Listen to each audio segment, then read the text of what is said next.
राम राम जी। स्वागत है आप सभी का हमारे YouTube चैनल पे। आशा करती हूँ आप सभी कुशलमय व मंगलमय होंगे।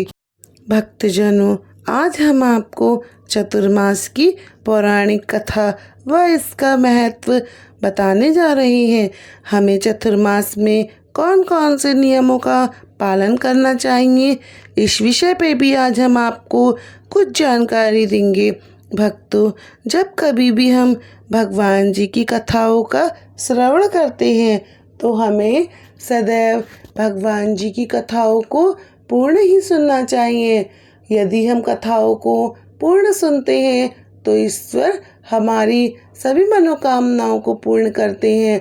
आधी अधूरी कथा सुनने से हमें कभी भी पूर्ण फल प्राप्त नहीं होता। इसीलिए भगवान जी की कथाओं को सदैव पूर्ण ही सुनना चाहिए। भक्तों, हिंदी पंचांग के अनुसार आषाढ़ मास में शुक्ल पक्ष की एकादशी को देवशयनी एकादशी मनाई जाती है। इस दिन भगवान विष्णु की पूजा उपासना की जाती है। धार्मिक मान्यताओं के अनुसार इस दिन से भगवान क्षीर सागर में शयन करने के लिए चले जाते हैं, अतः इस दिन से चतुर्मास भी शुरू हो जाता है। इसका अर्थ है कि भगवान विष्णु 4 महीने के लिए शयन के लिए क्षीर सागर में चले जाते हैं। इसके उपरांत कार्तिक मास में देवउठान एकादशी के दिन ही भगवान जी जागृत होते हैं। इस दिन तुलसी विवाह भी मनाया जाता है। इन 4 महीनों में शादी, विवाह, सगाई जैसे शुभ कार्य नहीं होते हैं। जब भगवान विष्णु देवउठान एकादशी पर निद्रा त्याग कर उठते हैं तभी सभी मांगलिक कार्य भी शुरू हो जाते हैं। आइए भक्तों, अब हम आपको चतुर्मास की एक पौराणिक कथा सुनाने जा रहे हैं। कृपया कथा को पूर्ण सुनिएगा। कथा इस प्रकार है। शास्त्रों के अनुसार राजा बलि ने तीनों लोकों पर अपना अधिकार कर लिया। घबराए इंद्र व अन्य सभी देवताओं ने जब भगवान विष्णु से सहायता मांगी तो श्री भगवान विष्णु ने वामन अवतार लिया और बलि से दान मांगने पहुंच गए। वामन भगवान ने दान में बलि से सिर्फ 3 पग भूमि मांगी। 2 पग भूमि में भगवान ने धरती और आकाश नाप लिया और तीसरा पग कहाँ रखें, यह जब भगवान विष्णु ने बलि से पूछा तो बलि ने कहा कि आप तीसरा पग मेरे सर पर रख दीजिए। इस तरह बलि ने तीनों लोगों को मुक्त करके श्री नारायण ने देवराज इंद्र का भय दूर किया। लेकिन राजा बलि की दानशीलता और भक्ति भाव देखकर भगवान विष्णु ने बलि से वरदान मांगने के लिए कहा। बलि ने कहा कि आप मेरे साथ पाताल चलिए और वहीं पर निवास करिएगा। भगवान ने अपने भक्त की इच्छा पूरी की और पाताल चले गए। इससे सभी देवी देवता और लक्ष्मी जी चिंतित हो उठी। तभी लक्ष्मी जी ने भगवान विष्णु को पाताल लोक से मुक्त कराने के लिए एक युक्ति सोची और एक गरीब स्त्री बनकर राजा बलि के पास पहुंच गई। उन्होंने राजा बलि को अपना भाई मानते हुए राखी बांधी और बदले में भगवान विष्णु को पाताल से मुक्त करने का वचन मांग लिया। भगवान विष्णु अपने भक्त को कभी निराश नहीं करना चाहते थे, इसीलिए उन्होंने बलि को वरदान दिया कि वह हर साल आषाढ़ शुक्ल एकादशी से कार्तिक शुक्ल एकादशी तक पाताल लोक में निवास करेंगे। इसीलिए इन 4 महीनों में भगवान विष्णु योग निद्रा में रहते हैं। भक्तजनों, यह थी चतुर्मास की पौराणिक कथा। भक्तजनों, अब हम आपको भगवान विष्णु से जुड़ी एक और कथा सुनाने जा रहे हैं। बताया जाता है एक बार अतुलित बलशाली राक्षस राज शंखचूर्ण से भगवान विष्णु का कई सालों तक युद्ध चला। अंततः आषाढ़ शुक्ल पक्ष की एकादशी के दिन विष्णु जी ने शंखचूर्ण का संहार करने में सफल हुए, लेकिन इतना लंबे समय तक मायावी राक्षस से युद्ध करके भगवान विष्णु बहुत थक गए थे। तब माँ लक्ष्मी के साथ सारी देवी देवताओं ने उन्हें विश्राम करने की सलाह दी। विष्णु जी ने सृष्टि का संचालन की जिम्मेदारी भगवान शिव को सुपुर्द कर विश्राम करने पाताल लोक चले गए। 4 माह बाद जब उनकी निद्रा टूटी तो वह दिन कार्तिक मास की एकादशी का था। इसके बाद से इस दिन को देवउठान एकादशी कहा जाने लगा। इसके साथ साथ एक और भी कथा प्रचलित है। एक बार योग निद्रा ने भगवान विष्णु से आग्रह किया कि प्रभु, मैं आपके किसी अंग में विश्राम करना चाहती हूँ। तब भगवान विष्णु ने योग माया को अपनी आँखों में विश्राम करने को कहा। तभी से ही योग माया 4 महीनों के लिए भगवान विष्णु की आँखों में रहती हैं, जिसके कारण 4 महीनों तक भगवान विष्णु निद्रा में ही रहते हैं। भक्तजनों, यह थी चतुर्मास में भगवान विष्णु से जुड़ी कुछ कथाएं। भक्तों, अब हम आपको चतुर्मास में किए जाने वाले नियमों के बारे में बताएंगे। भक्तों, चतुर्मास में किए जाने वाले नियम इस प्रकार हैं। 4 महीने तक हमें सिर्फ एक समय ही भोजन करना चाहिए और चतुर्मास के दौरान भूमि या फर्श पर ही सोना चाहिए। इस दौरान राजसिक और तामसिक खाद्य पदार्थों का त्याग करना चाहिए। 4 महीने तक ब्रह्मचर्य का पालन करना चाहिए और प्रतिदिन अच्छे से स्नान करते रहना चाहिए। उषा काल में उठते ही और रात्रि में जल्दी सोना चाहिए। यथाशक्ति दान देना चाहिए। 4 मास में विवाह संस्कार, जात कर्म संस्कार, गृह प्रवेश आदि सभी मंगल कार्य मना किए जाते हैं। उक्त 4 माह बाल दाढ़ी नहीं कटवाने चाहिए।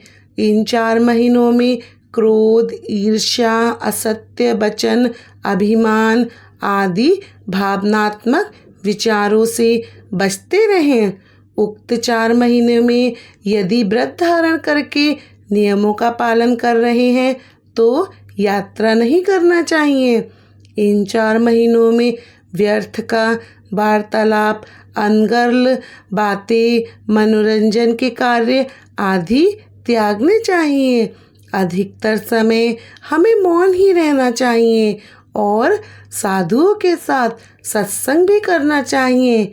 नित्य संध्या वंदना करनी चाहिए। नित्य भगवान विष्णु का ध्यान करते रहना चाहिए। साधु जन योग, तप और साधना करते हैं। आमजन भक्ति और ध्यान करते हैं, यज्ञोपवीत धारण करते हैं या उनका नवीनकरण करते हैं। व्रत को खंडित नहीं करना चाहिए।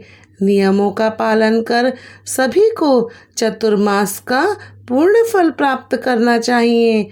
इस महीने में भगवान विष्णु के साथ ही लक्ष्मी जी, शिव जी, पार्वती जी, गणेश जी, पितृदेव श्री कृष्ण जी, राधा जी और रुक्मणी जी की पूजा करते रहना चाहिए। भक्तजनों, चतुर्मास में पूजा के नियम। पूजन में शुद्धता व सात्विकता का विशेष महत्व है। इस दिन प्रातःकाल स्नान से निवृत्त होकर भगवान विष्णु का स्मरण करते हुए भक्त व्रत एवं उपवास का पालन करते हुए भगवान का पूजन करें। नित्य कर्म से निवृत्त होने के बाद अपने इष्ट देव या जिसका भी आप पूजन करते हैं उन देव भगवान की मूर्ति या चित्र को लाल या पीला कपड़ा बिछाकर लकड़ी के पाट पर रखें। मूर्ति को स्नान कराएं और यदि चित्र है तो उसे अच्छे से साफ करें। पूजन में देवताओं के सामने धूप दीप अवश्य जलाने चाहिए। देवताओं के लिए जलाए गए दीपक को स्वयं कभी नहीं बुझाना चाहिए। देवताओं के मस्तक पर हल्दी कुमकुम चावल लगाएं, फिर हार और पुष्प चढ़ाएं, उनकी आरती उतारें।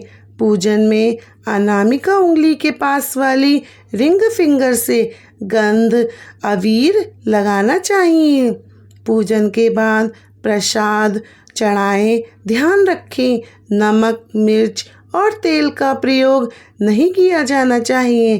प्रत्येक पकवान में तुलसी जी का एक पत्ता जरूर रखना चाहिए। अंत में आरती करें। जिस भी देवी देवता की तीज त्योहार या अन्य नित्य पूजा की जा रही है तो अंत में उनकी आरती करके नैवेद्य चढ़ाकर पूजा का समापन करना चाहिए। घर में हो या मंदिर में जब भी पूजा विशेष करें तो अपने इष्टदेव के साथ ही स्वास्तिक कलश नवग्रह देवता पंचलोकपाल षोडश मातृका सप्त मातृका का पूजन भी करें।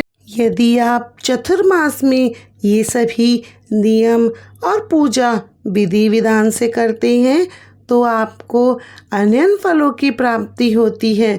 आपकी सेहत में ज़बरदस्त सुधार होगा और आपको ऐश्वर्य की प्राप्ति होगी। मानसिक संताप मिट जाएंगे, सभी मनोकामनाएं पूर्ण होंगी, सभी तरह के पापों का नाश हो जाएगा, सभी तरह की मानसिक विकट पाप नष्ट होकर आपकी मानसिक स्थिति सुदृढ़ होगी। आपको पितरों का आशीर्वाद मिलेगा। भगवान विष्णु और शिव जी की कृपा प्राप्त होगी। सुख समृद्धि बढ़ेगी। घर में धन धान्य बना रहेगा। भाई बंधुओं में एका रहेगा। घर का माहौल प्रेम भरा और सुखमय रहेगा और आत्मविश्वास त्याग समर्पण और संयम की भावना का विकास होगा। भक्तजनों, यह थी चतुर्मास की जितनी हमसे संभव हो सकी उतनी हमने आपको जानकारी दी। भक्तजनों, चतुर्मास की कथा कहने में यदि हमसे भूल चूक हुई हो तो उसकी माफ़ी। भगवान विष्णु की कृपा और उनका आशीर्वाद सदैव आप पर बना रहे। भगवान विष्णु आपको संसार की सारी सुख सुविधाएं प्रदान करें। भक्तों, यदि अभी तक आपने हमारा चैनल सब्सक्राइब नहीं किया है तो हमारे चैनल को सब्सक्राइब करें और बेल आइकन बटन को दबा दें, जिससे कि हमारी आने वाली सभी वीडियो की नोटिफिकेशन आप तक पहुंच जाए। आपका और हमारा रिश्ता यूं ही बना रहे। भक्तों, यदि चतुर्मास की कथा आपको अच्छी लगी हो तो कृपया इस कथा को अपने परिवारजन मित्रजनों में शेयर करें, जिससे वह भी इस कथा का लाभ उठा सके। और कथा अच्छी लगी हो तो कमेंट बॉक्स में जय श्री राम जरूर लिखें, क्योंकि राम का नाम तो सभी दुखों को टारता है, सभी बंधनों को काटता है। राम का नाम लेने से हमारे जीवन के सारे अंधकार दूर हो जाते हैं। इसीलिए हमें हमेशा राम का नाम लेते रहना चाहिए। भक्तजनों, आप सभी को हमारी राम राम जी।